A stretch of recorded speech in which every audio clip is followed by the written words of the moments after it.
Қайырлы күн достар, қалдарыңыз қалай? Сіздермен бірге Назерке. Бүгін сіздерге құрамы арзан, сүттен жасалынатын заварной кремнің рецептісін ұсынамын. Бұл кремді кез келген тортқа, пирожнойларға қолдана бересіздер. Формасын жақсы ұстайды. Видеоны соңына дейін қараңыздар.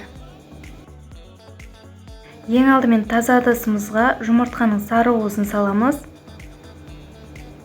Оған крахмал,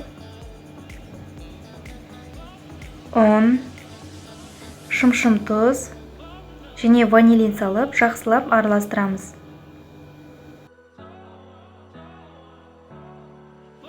Енді осыған ыстық сүтімізді құйып, бір келкі масса болғанша жақсылап араластырамыз.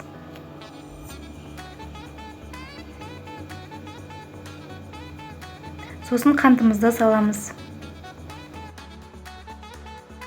Енді ыдысымызды отқа қойып, массамыз қоюланғанша тоқтамай араластырып тұрамыз. Сосын сары майымызды саламыз.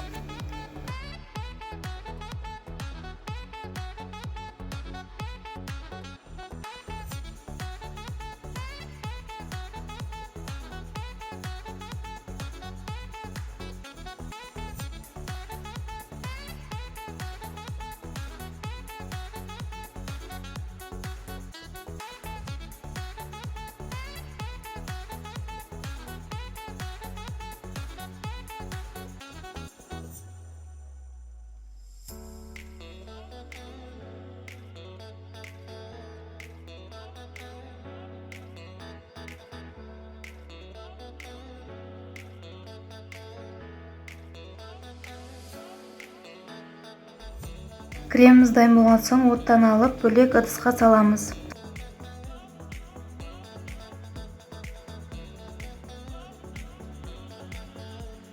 Енді кремнің бетін клеенкамен жабамыз. Клеенканы кремге тигізіп тұрып жабамыз. Осылай суытатын боламыз.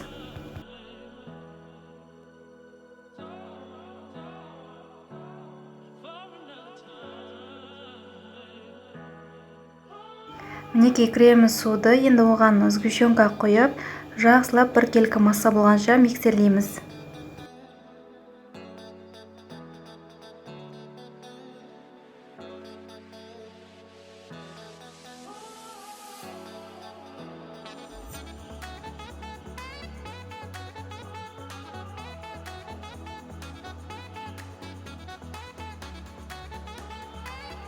Мінекей дайын болды.